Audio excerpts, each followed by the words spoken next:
Remember when amateurs with homemade radio sets used to sit up until all hours of the night talking with other radio hams around the world? How they'd pick up a lad in Fairbanks, Alaska that was someday pioneering with elements capable of girdling the globe. Boys like these held in their hands a weapon that was someday to play an important part in the defense of our land.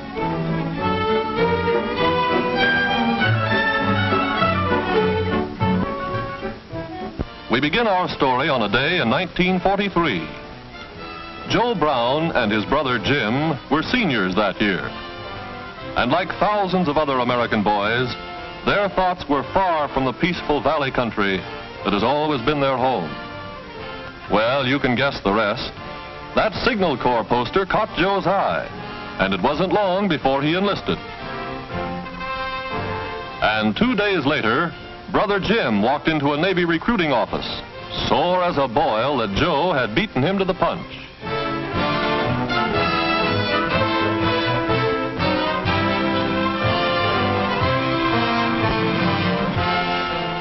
Both got their orders to shove off the same day. Naturally, the folks were down to see them leave.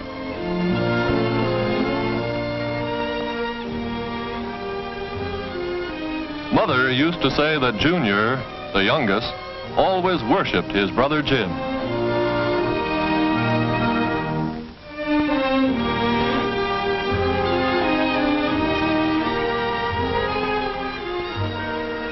Dad and Mother, of course, were pretty brave about it all.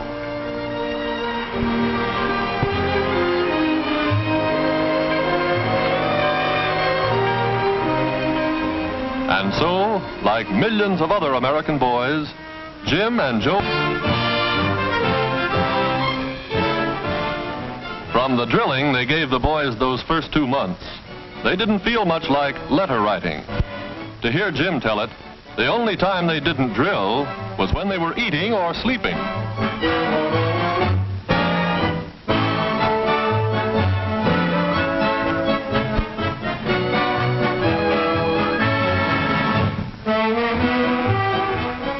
But after the basic training every serviceman has to go through, we got our first real letter from Jim. Jim always was good at letter writing. Dad was so tickled he took the letter down to the war plant where he works to read it to the boys. Jim said, "Dear Pop, I'm finally learning how to be a real radio man. From 8:30 in the morning until 4:15 in the afternoon, we go from one class to another. Most of the fellows are around my own age, and I mean we're getting a real education. Pop, a fellow who goes through a school like this gets training that will fit him for most any kind of communications job in what the big shots call the post-war world. The instructors are experts. Most of them have had practical experience with all kinds of radio installations. They know how to get the stuff across so it's understandable. We're taught not only how to repair a piece of equipment under any conditions, but how to build it from the ground up.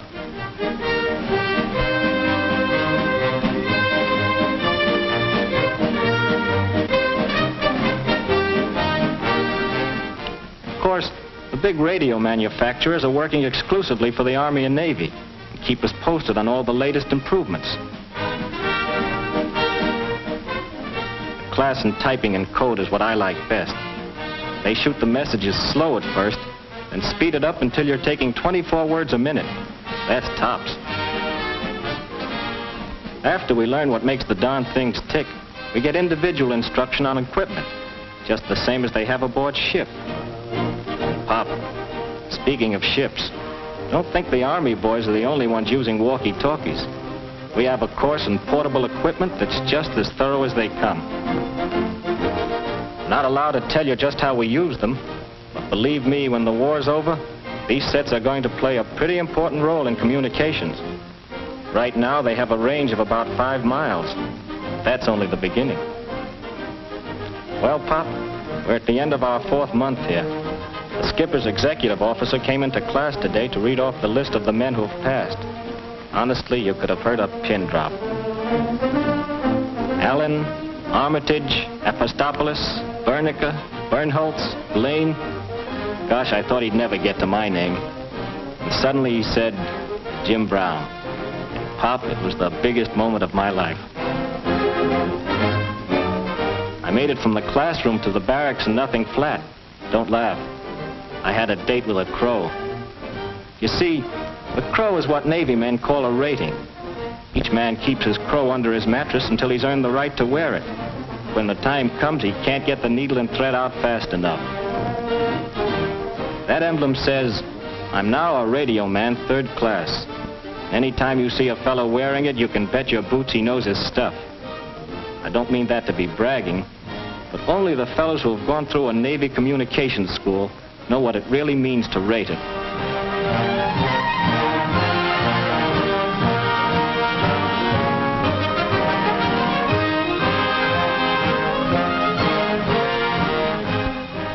Next day, with the skipper doing the honors, we marched out on the parade ground to get our diplomas. I wish you could have been there, Pop, but I know you have a war job, and besides, the government doesn't want people traveling around the country unless they have to.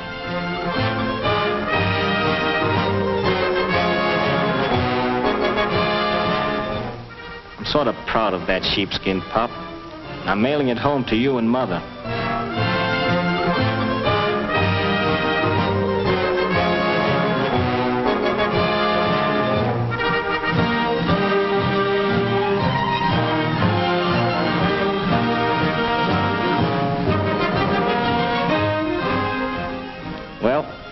Got our orders to shove off today, and I'm all packed. I can't tell you where we're going, but I'm on my way. Yes, the folks back home are sort of proud of him, too. It seems that just about the time Jim wrote he'd finished school, Brother Joe wrote that he was leaving for maneuvers.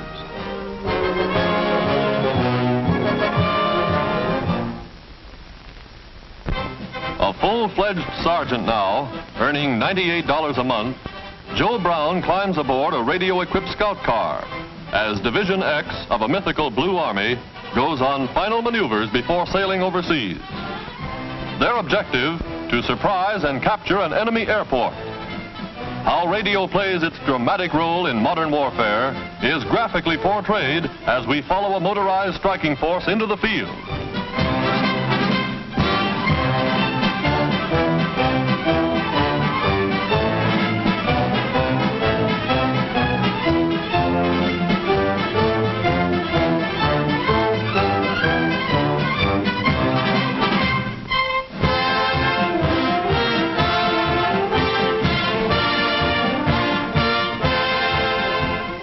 Deploying to scout the enemy's flank, 2 command cars, each armed with a 37mm anti-tank gun, plunge downstream to strike across country. By radio installed in the cars, the patrol is in constant communication with the main force.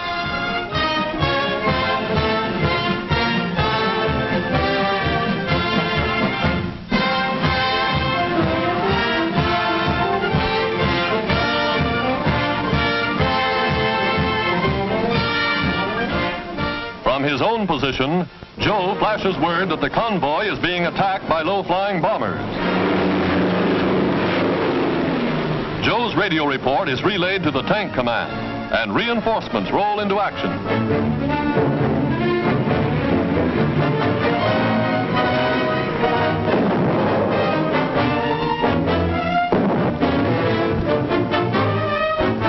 Radio, serving in many coordinator of modern battle. Artillery observation post spots the target and by radio corrects the range for gunners miles away.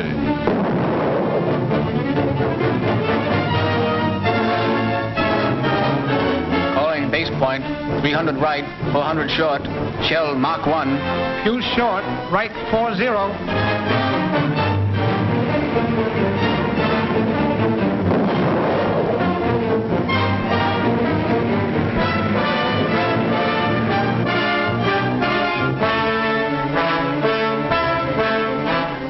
At the Message Center, Communications Headquarters, officers of the General Staff are kept informed by radio of the battle's progress, are in constant touch with all commanders, know to the minute where each unit is operating in the field. A courier unable to contact his unit dashes back for the nearest portable equipment to get his message through.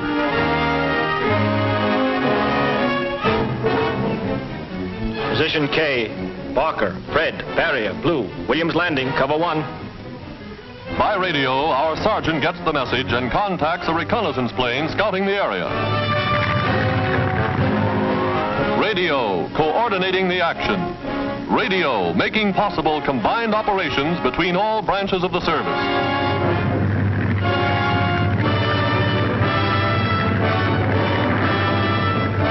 AD 7463, reserves assembling. Fire for effect at my command. And by radio, a message plucked from the skies is transmitted to reinforcements waiting to be called up. Here is radio, performing swiftly and efficiently in the heat of battle. Ace point, 1 right, 2 short. Range 4,000. Fire! Airborne, calling airborne. This is Ridgely White. Airborne, this is Ridgely White. Airport, okay to land. Come on in. Over. Yes, radio flies with the paratroops, lands with the men, ready for instant action. Calling airborne squadron 2, Ridgely Black. First wave landed. Come on in. Over.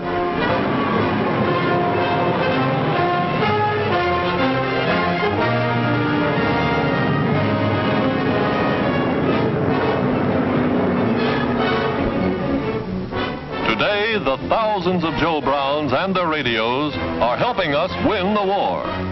The magic of radio bridging space faster than the most powerful plane.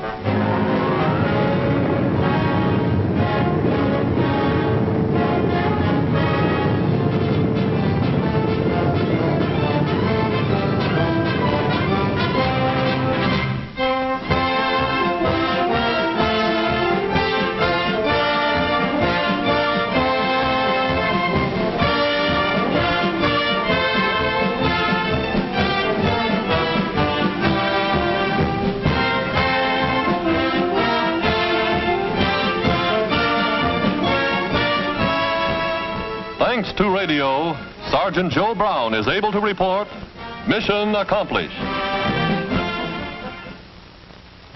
Nerve center and pulse of our entire communication system are the great Army and Navy message centers in Washington. Messages to and from the high command, transmitted by voice and by code to our fighting forces in all parts of the world. Navy Department, NSS Headquarters 305. Proceed with operation according to plan. This is Washington, WAR, at H hour -20, execute Plan Z, over. And by radio, by all the means of communication known to man, 100, 1,000 forces begin to move. Supply depots, embarkation points, ships at sea, all ready for H hour -20, execute Plan Z, over. And so, from an unnamed port, troops whose regiment shall also be nameless board a transport that bears only a number. Plan Z is being put into operation.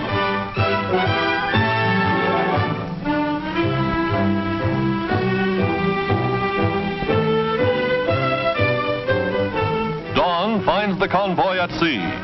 Ships, transports, war vessels spread across the ocean, moving as one.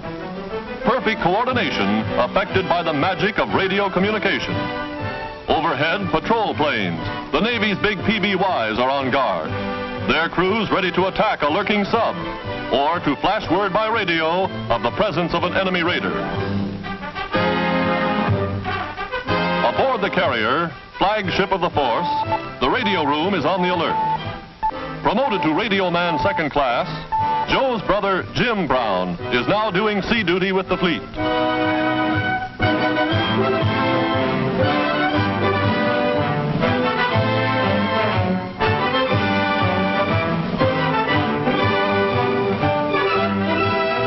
Now, steaming boldly into enemy waters, warships clear decks for action.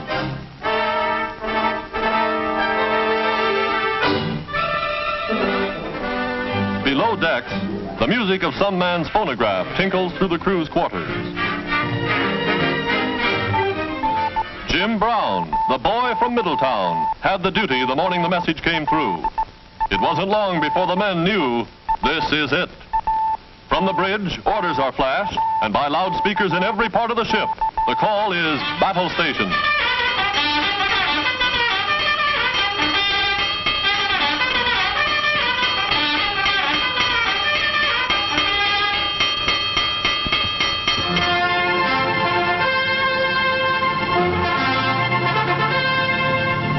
On the flight deck of the flat top, the aerologist gauges the wind. The Airedales are ready for action. Now, all they've learned, all they've trained for, is put to the test. Pilots, gunners, radio men know that the honeymoon is over. This time, it's the real thing.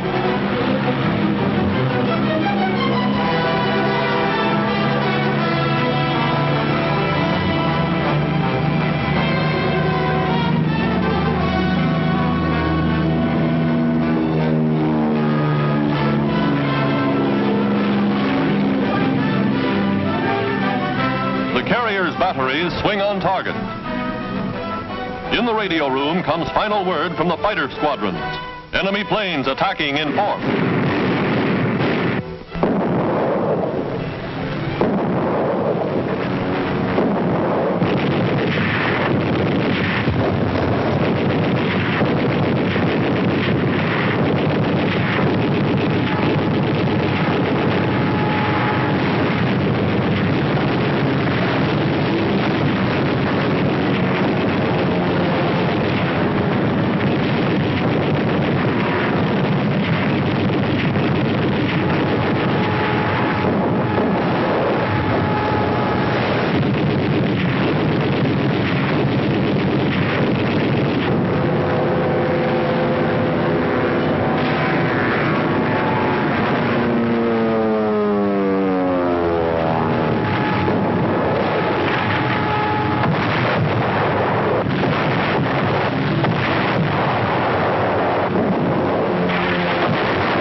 Silenced, the task force is now ready to assault the beach.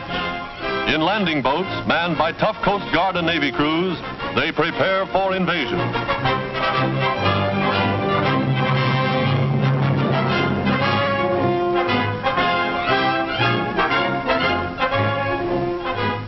Troops trained in amphibious operations swarm ashore. This is the pattern for modern war.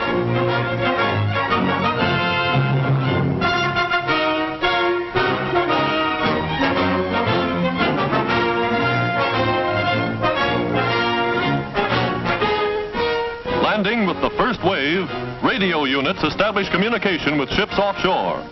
And look who's here, the same Sergeant Joe Brown we last saw training in America. No training camp now. Those machine guns are spitting red-hot lead. Their job done, fighter planes return to the carrier to refuel, rearm, and stand by to repel any new attack from the sky.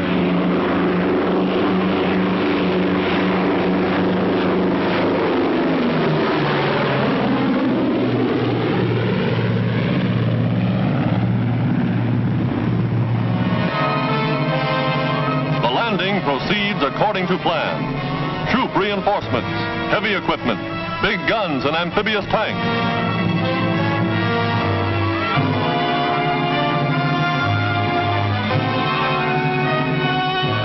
Huge 155mm rifles, long toms capable of hurling a shell for more than 6 miles, go into action.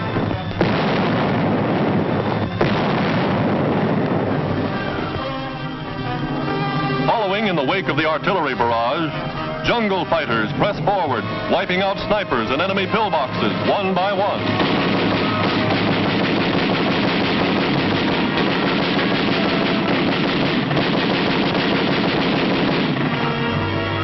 From his position ashore, Joe flashes word to the carrier in code. Beachhead established. Infantry and heavy equipment landed in force. Operation proceeding according to plan. Situation well in hand. CO reports, enemy positions neutralized. Garrisons in flight. Our patrols following advantage.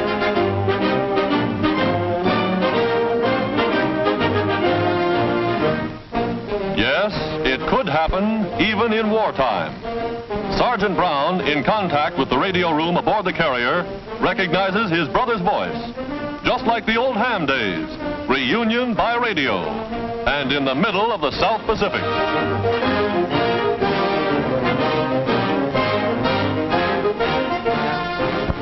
And back in Washington, thanks to radio equipment, American men and women of industry, thanks to the courageous use of radio by the United States Army Signal Corps and the United States Navy Communications Department, of the dramatic story of radio at war.